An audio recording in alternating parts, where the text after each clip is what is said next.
இனி வருகின்ற நாட்கள் உங்களுக்கு நல்லதே நடக்கட்டும். அனைவருக்கும் வணக்கம். நம்ம இன்னைக்கு பார்க்க இருக்கிற ராசி ரிஷபராசி. இந்த ரிஷபராசி அன்பர்களுக்கு நவம்பர் மாதத்தில் என்னென்ன மாற்றங்கள் நடக்க போகுது, எந்தெந்த விஷயம்லாம் உங்களுக்கு சாதகமாக இருக்க போகுது, எந்தெந்த விஷயம்லாம் உங்களுக்கு பாதகமாக இருக்க போகுது, ஏன்னா நிறைய கிரகநிலை மாற்றங்கள் ஏற்பட போகுது. குறிப்பாக இந்த மாதத்தில் லட்சுமி நாராயண யோகம் ஏற்பட போகுது. அதனால் சில நற்பலன்கள் நம்மளுடைய ரிஷபராசி அன்பர்களுக்கு கிடைக்க போகுது அப்படின்னு சொல்லலாம். ஏன்னா கிரக சேர்க்கைகள் நல்ல சாதகமாக இருக்குது, அதனால் நல்ல பலன் கிடைக்கும். இந்த மாதத்தில் என்னென்ன விஷயங்கள் உங்களுக்கு சின்ன அசுப பலனை தரப்போகுது அப்படிங்கிறத தொடர்ந்து பார்க்கலாம். இந்த ரிஷபராசி என்பர்களுடைய மனோபாவம் இருக்கோ எப்படி இருக்கோ, அவங்களுடைய குணாதிசயம் எப்படி இருக்கோ அப்படிங்கிறது இந்த வீடியோவில் ரொம்ப விளக்கமாக சொல்லியிருக்கோம். நிச்சயமாக இது உங்களுக்கு ரொம்ப பயனுள்ள ஒரு வீடியோவாக தான் இருக்கும். அதனால் வீடியோவை கடைசி வரைக்கும் பாருங்கள். நீங்கள் இப்போ தான் ஃபஸ்ட் டைமாக நம்ம சேனலை பார்க்குறதா இருந்தால் நம்ம சேனலை சப்ஸ்கிரைப் பண்ணிவிட்டு கூடவே இருக்கிற பெல் ஐக்கானையும் கிளிக் பண்ணிக்கோங்க. அப்போ தான் நாங்கள் போடுற ஒவ்வொரு வீடியோவுமே உங்களுக்கு நோட்டிஃபிகேஷனாக வரும். நீங்கள் ரிஷபராசி அன்பராக இருந்தால் மறக்காமல் நம்மளுடைய சேனலுக்கு ஒரு லைக் கொடுத்துட்டு, உங்களுடைய உறவுகள் வகையில் யாராவது ரிஷபராசி என்பர்கள் இருக்காங்க, நாங்கள் சொல்கிற குணாதிசயங்கள் மனோபாவம்லாம் அவங்க கூட ஒத்து போகுதுன்னா மறக்காமல் இந்த வீடியோவை அவங்களுக்கு ஷேர் பண்ணி விடுங்க. ரிஷபராசியில் நீங்கள் எந்த நட்சத்திரத்தில் பிறந்தீங்க, உங்களுடைய இஷ்ட தெய்வ பெயர் என்ன அப்படிங்கிறத மறக்காமல் எங்களுடைய கமெண்ட் பாக்ஸில் தெரிவிங்க. ஜோதிட ரீதியாக உங்களுக்கு சந்தேகம் இருக்குது, ஜோதிடர்கிட்ட ஏதாவது ஆலோசனை வேணும் அப்படின்னா டிஸ்கிரிப்ஷனில் ஜோதிடரோட வாட்ஸ்அப் நம்பர் கொடுக்கப்பட்டிருக்கு. அந்த நம்பருக்கு கால் பண்ணி முன்பதிவு செய்துக்கோங்க. உங்களுடைய சந்தேகங்களுக்கு நல்ல ஒரு தீர்வு கிடைக்கும். இந்த ரிஷபராசி அப்படிங்கிறது ரொம்ப அருமையான ராசி. ஏன்னா சுக்கிரனோட ஆதிக்கத்தில் பிறந்தவங்க, அதனால் கலையில் கொஞ்சம் ஆர்வம் அதிகமாக இருக்கும். வீடு அல்லது ஒரு தொழிலோ செய்ய போகிறாங்க அப்படின்னா நல்ல நீட்டாக பர்ஃபெக்டாக செய்யக்கூடியவங்களாம் இந்த ரிஷபராசி என்பர்கள் இருப்பாங்க. இவங்களுக்கு சூரியன் சனி சேர்க்கை ஏற்படும் போது மூல திரிகோணம் கேத்திர திரிகோணம் என்பதனால ராஜயோகத்தை கொடுக்கக்கூடிய ஒரு அற்புதமான பலன் பெறக்கூடிய ஒரு ராசியாக இந்த ரிஷபராசி அமைந்திருக்கு. ஆன்மீகத்தில் இவங்களுக்கு அதிக ஈடுபாடு இருக்கும். அதே மாதிரி ஆடம்பர பிரியர்கள் அப்படின்னு கூட சொல்லலாம். ஆடம்பரமாக நம்மளுடைய வாழ்க்கை அமையணும் அப்படின்னு கொஞ்சம் ஆசைப்படக்கூடியவங்களாகவும் இந்த ரிஷபராசி என்பர்கள் இருப்பாங்க. ரொம்ப பொறுமைசாலிங்க. ஏன்னா நிலராசி ரொம்ப பொறுமையாக இருப்பாங்க. அதே மாதிரி பிறர் ஏதாவது தன்னுடைய விஷயத்தில் நுழைகிறாங்க, ஏதாவது தன்னுடைய எல்லைக்குள்ளே வராங்க அப்படின்னா அவங்கள டக்குன்னு கண்டிக்கக்கூடியவங்களாகவும் இந்த ரிஷபராசி என்பர்கள் இருப்பாங்க. சாது மிரண்டால் காடு கொள்ளாது அப்படின்னு சொல்லுவாங்க பார்த்தியா, அது நம்மளுடைய ரிஷபராசி என்பர்களுக்கு ரொம்ப பொருந்தும். அந்த அளவுக்கு ரொம்ப பொறுமைசாலியாக தான் இருப்பாங்க. ஏதாவது ஒரு பிரச்சனை வந்துட்டால் அப்படியே வீறு கொண்டு எழக்கூடியவங்களாக இந்த ரிஷபராசி என்பர்கள் இருப்பாங்க. இவங்களுக்கு வாழ்க்கையில் முற்பகுதி ரொம்ப மகிழ்ச்சிகரமாக இருக்கும். பிற்பகுதி கொஞ்சம் இடர்பாடுகள் வரும். கவனமாக செயல்படணும். நட்பு வட்டாரங்களை தேர்ந்தெடுக்கும் போது ரொம்ப கவனமாக தேர்ந்தெடுக்கணும். அதுதான் உங்களுக்கு சின்ன இடர்பாடை கொடுக்கும். அதே மாதிரி வாழ்க்கை துணையை தேர்ந்தெடுக்கும் போது கூட இந்த ரிஷபராசி என்பர்கள் கரெக்டாக தேர்ந்தெடுக்கணும். இல்லை அப்படின்னா சின்ன சின்ன பிரச்சனைகள் வர்றதுக்கான ஒரு சூழ்நிலை அமைந்துடும். இந்த ரிஷப லக்னத்தில் பிறந்தவங்க பெரும்பாலும் பார்த்திங்கன்னா ஸ்திரத்தன்மை கொண்ட ஒரு ராசி என்பதனால கொஞ்சம் நடுத்தரமான உயரமுள்ளவங்களாக இருப்பாங்க. கம்பீரமான தோற்றம் உடையவங்களாக இருப்பாங்க. ஆனால் இவங்க நடக்கும்போதே ரொம்ப குடிஞ்சி பணிவாக நடக்கிற மாதிரி தான் நடக்கக்கூடியவங்களாக இருப்பாங்க. இவங்களுக்கு பெரும்பாலும் பார்த்திங்கன்னா தோல் சம்பந்தமான பிரச்சனை, அதே மாதிரி தொண்டை சம்பந்தமான பிரச்சனை இதெல்லாம் இவங்களுக்கு கொஞ்சம் வரும். பெரும்பாலும் பார்த்திங்கன்னா ராசி என்பர்களுக்கு ஆஸ்துமா சம்மந்தமான பிரச்சனை வர்றதுக்கான சூழ்நிலை பெரும்பாலும் அமையும். கொஞ்சம் கவனமாக செயல்படணும். இந்த ரிஷப லக்னத்தில் பிறந்தவங்க ஸ்திர ராசி என்பதனால எல்லாவற்றையுமே ஒரு நிதானத்தோடு ஒரு உறுதியோடு இருக்கக்கூடியவங்களாக இருப்பாங்க. அதோடு கூட இவங்க மற்றவங்ககிட்ட பேசும்போது கூட கொஞ்சம் மட்டம் தட்டி பேசுகிற மாதிரி கொஞ்சம் இருப்பாங்க. நம்ம தான் பெஸ்ட்டு அப்படிங்கிற மாதிரி பேசக்கூடியவங்களாக ஒரு சில ரிஷபராசி என்பர்கள் இருப்பாங்க. எல்லாருக்கும் இது பொருந்தும் அப்படிங்கிறது சொல்ல முடியாது. இவங்க தன்னுடைய ஆடையை அப்படியே நீட்டாக அழகாக அணியணும் அப்படின்னு ஆசைப்படக்கூடியவங்க. ஏன்னா சுக்கிரனோட அதிகத்தில் பிறந்தவங்க, அதனால் அழகு சார்ந்த விஷயத்தில் கலை சார்ந்த விஷயத்தில் கொஞ்சம் ஆர்வம் அதிகம்.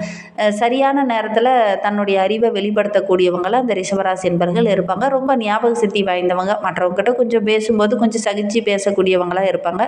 பிடிவாத குணமும் மெதுவாக பேசுகிற குணமும் உங்களுக்கு அதிகமாக இருக்கும். இதோட எதிரொலி எங்கன்னா மற்றவங்ககிட்ட ஏதாவது நம்மளை ஆக்ரோஷமாக பேசுகிறாங்க, கொஞ்சம் மட்டம் தட்டி பேசுகிறாங்க அப்படின்னா அங்கே வந்து தெரியும் இந்த ரிஷபராசி என்பர்கள் எப்படி பேசுவாங்க அப்படிங்கிறது.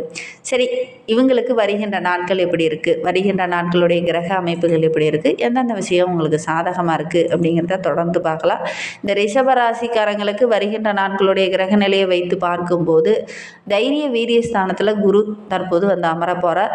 சுகஸ்தானத்தில் கேது, பஞ்சமஸ்தானத்தில் சுக்கிரன், ரணருண ரோகஸ்தானத்தில் சூரியனும் புதனும். புதன் வந்து வக்கரகம் அடைய போகிறார் 16ஆம் தேதிக்கு அப்புறம்.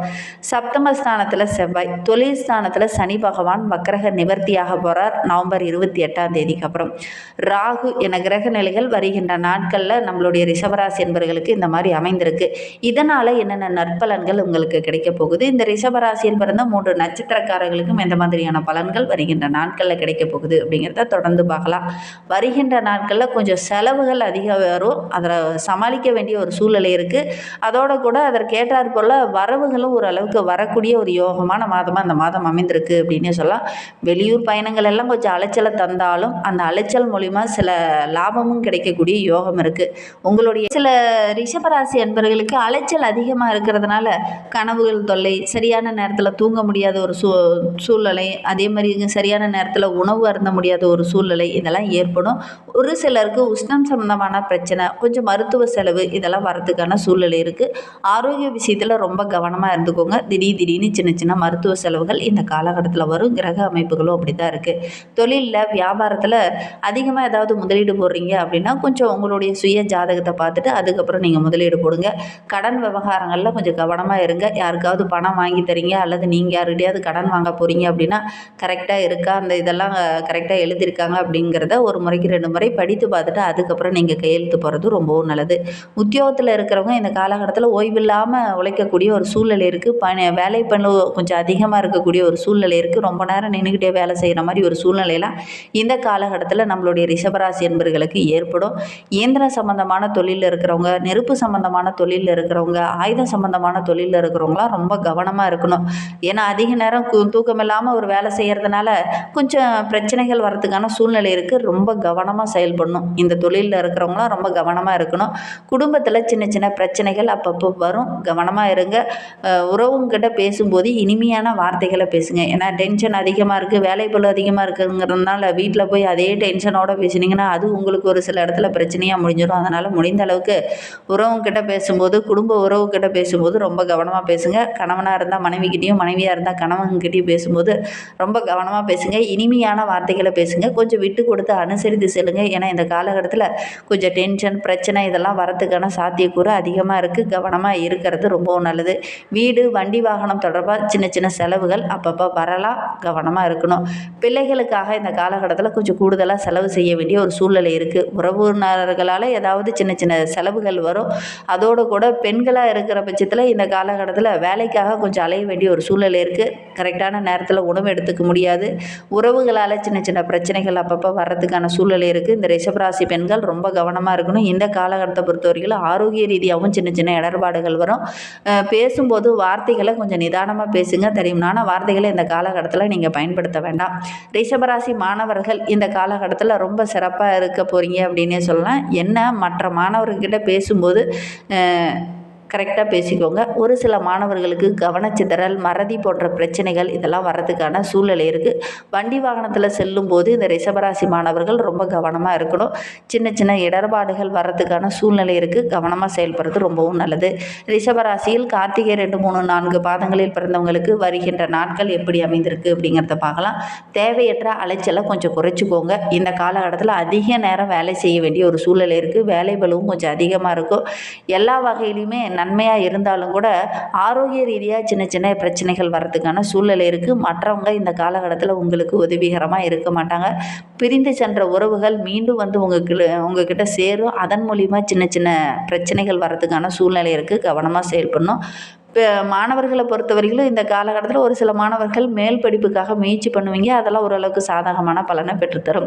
ரோகிணி நட்சத்திரத்தில் பிறந்தவங்களுக்கு வருகின்ற நாட்களை பொறுத்தவரையிலும் எடுக்கிற காரியத்தை தைரியமாக தன்னம்பிக்கையோடு எடுப்பீங்க. ஆனால் சின்ன இடர்பாடுகள் வரும். ஆரோக்கிய ரீதியாக சின்ன பிரச்சனைகள் வர்றதுக்கான சூழ்நிலை இருக்குது. வாழ்க்கை துணை மூலிமா கூட சின்ன இடர்பாடுகள் வரும். கவனமாக இருக்கணும். உறவினர்கள் மத்தியில் சின்ன பிரச்சனைகள் இந்த காலகட்டத்தில் வரும். மீண்டும் வந்து பழைய பிரச்சனை வந்து மறுபடியும் வர்றதுக்கான சூழ்நிலை இருக்குது. கவனமாக செயல்படுறது நல்லது. புதிய ஆடை ஆபரணங்கள் வாங்கக்கூடிய யோகம் இருக்குது. அதோடு கூட வீடு மனை இதுக்காக கொஞ்சம் செலவு செய்யக்கூடிய ஒரு சூழ்நிலை இருக்குது. பழைய பொருள் ஒன்று இந்த காலகட்டத்தில் வாங்குவீங்க. அதன் மூலிமா சின்ன பிரச்சனைகள் வர்றதுக்கான சூழ்நிலை இருக்குது. அதிக செலவு கொடுத்து எந்த ஒரு பொருளுமே இந்த காலகட்டத்தில் நீங்கள் வாங்க வேண்டாம். மிருகசீடம் 1, 2 பாதங்களில் பிறந்தவங்களுக்கு இந்த மாதம் தொழிலில் வியாபாரத்தில் கொஞ்சம் ஏற்ற இறக்கமாக தான் இருக்கும். அதோடு கூட பழைய பாக்கி ஏதாவது இருக்குது அப்படின்னா கூட அதை வாங்குறதுக்காக கொஞ்சம் அலைச்சல் அதிகம் போட வேண்டிய ஒரு சூழ்நிலை ஏற்படும். உத்தியோகத்தில் இருக்கிறவங்க கொஞ்சம் கூடுதலாக பணி செய்ய வேண்டிய ஒரு சூழ்நிலை இருக்குது. அதே நேரத்தில் கரெக்டான நேரத்தில் வேலை செய்ய முடியாத ஒரு சூழ்நிலையும் இந்த காலகட்டத்தில் ஏற்படும். உங்களுடைய வார்த்தையில் நிதானம் இருக்கணும். தடிமனான வார்த்தைகளை இந்த காலகட்டத்தில் பயன்படுத்த வேண்டாம். கவனமாக இருக்கிறது ரொம்பவும் நல்லது. இன்னுமே வாழ்க்கை ரொம்ப சிறப்பாக இருக்கணும், மகிழ்வாக இருக்கணும் அப்படின்னு நினைக்கிற ரிஷபராசி என்பர்கள்